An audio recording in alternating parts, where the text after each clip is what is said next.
আসসালামু আলাইকুম। কেমন আছেন আপনারা সবাই? আশা করছি সবাই অনেক বেশি ভালো আছেন।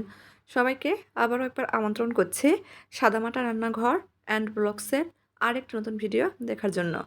আজকে আমি আপনাদের মাঝে আটা দিয়ে তৈরি নাস্তা রেসিপি বা টিফিন রেসিপি নিয়ে হাজির হয়েছি। হাতে 10 মিনিট সময় থাকলেই ঝটপট আটা দিয়ে তৈরি করে নিতে পারবেন। খেতে কিন্তু ভীষণ মজার, চাইলে বাচ্চাদের টিফিনও দিতে পারবেন।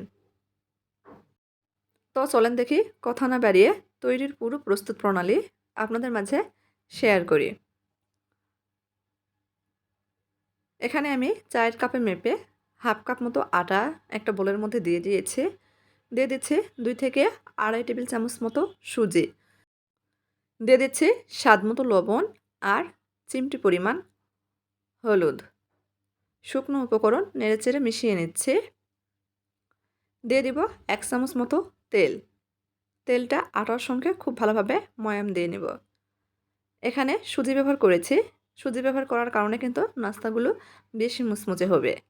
চাইলে সুজিটা বাদ দিতে পারেন। ময়াম দেওয়া হয়ে গেছে। এখন অল্প অল্প করে পানি দিয়ে ডো তৈরি করে নিব। এই ডো একটু নরম করেই তৈরি করে নিব। এখানে সুজি ব্যবহার করেছি। যখন আমরা রেস্টে রেখে দিব, ডোটা সেট হয়ে যাবে।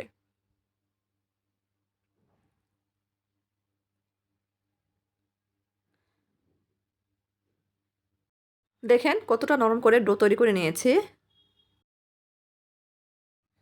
ডোটা 4টা ভাগে ভাগ করে নিয়েছি। যে পরিমাণ আটা নিয়েছি এখানে আমার 4টা নাস্তা তৈরি হবে। ঢেকে রেস্টে রেখে দেব 5 মিনিটের জন্য। এই ফাঁকে ভিতরের পুর তৈরি করব। চুলার উপর ফ্রাই প্যান বসে দিয়েছি। দিয়ে দিচ্ছি 1 টেবিল চামচ মতো তেল। সামান্য কয়েকটা গোটা জিরা দিয়েছি ফোড়নের জন্য। কয়েক সেকেন্ড ভেজে নিয়েছি। দিয়ে দিচ্ছি মাঝারি সাইজের একটা পেঁয়াজ কুচি আর সামান্য পরিমাণ কাঁচামরিচ কুচি। পেঁয়াজ মরিচ একটু নরম করে ভেজে নিচ্ছি। নরম হয়ে আসলে দিয়ে দেবো ছোটো সাইজের 2টা আলু। খোসা ছাড়িয়ে গ্রেটারে গ্রেট করে রেখেছিলাম, দিয়ে দিয়েছি। কিছুক্ষণ ভেজে নেব।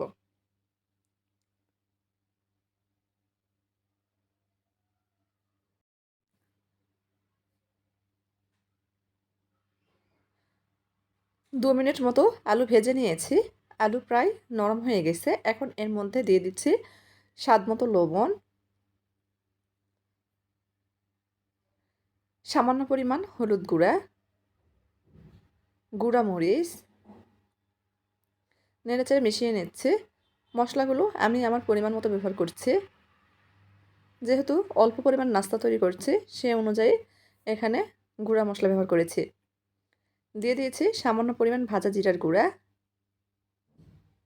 আর সামান্য পরিমাণ চাট মশলা। নেড়েচেড়ে মিশিয়ে নিচ্ছি।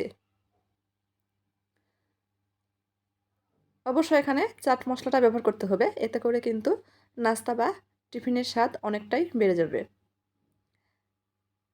দিয়ে দিচ্ছি পুদিনা পাতা। আমার হাতের কাছে পুদিনা পাতাটা ছিল, সেটাই ব্যবহার করছি। নেড়েচেড়ে মিশিয়ে নিচ্ছি। এখানে ধনিয়া পাতাটাও ব্যবহার করা যাবে।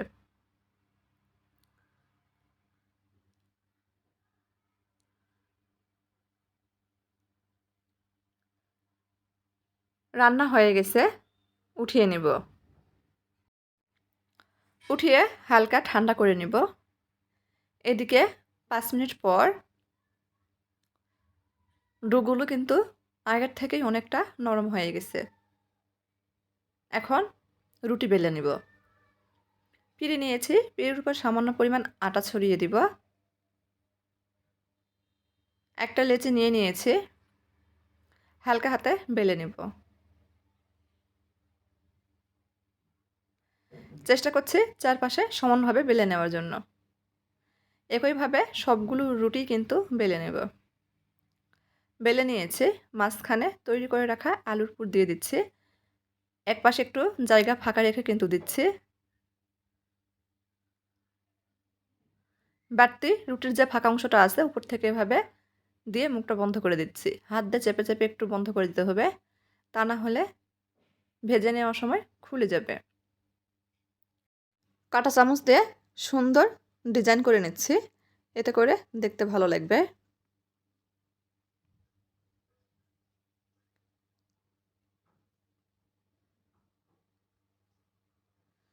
একইভাবে সবগুলোই তৈরি করে নেব।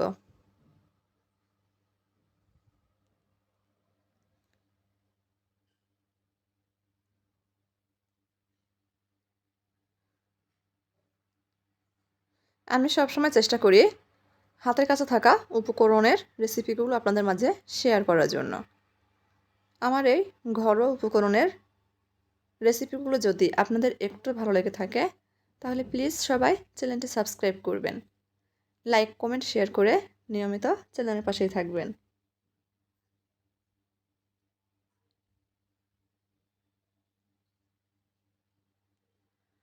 সবগুলো নাস্তাই তৈরি করে নিয়েছি, এখন এগুলো ভেজে নেওয়ার পালা। এই নাস্তাগুলো ভাজতে কিন্তু খুবই কম তেল লাগে, আপনারা চাইলে কিন্তু তেল ছাড়াও ভেজে নিতে পারেন। আমি সামান্য পরিমাণ তেল দিয়েছি।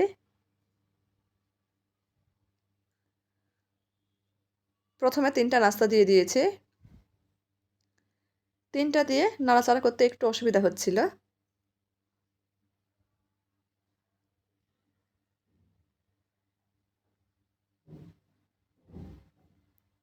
এক পাশে হালকা হয়ে আসলে উল্টিয়ে দিচ্ছি।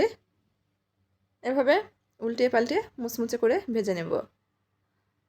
চুলার আঁচ এ পর্যায়ে মিডিয়াম আঁচে কমিয়ে রেখেছি।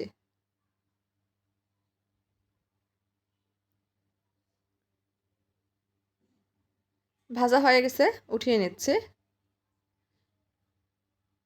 বাড়তি যে নাস্তাটা ছিল সেটাও দিয়ে দিচ্ছি। চাইলে একটা একটা করে ভেজে নিতে পারেন, নাড়াচাড়া করতে সুবিধা হবে।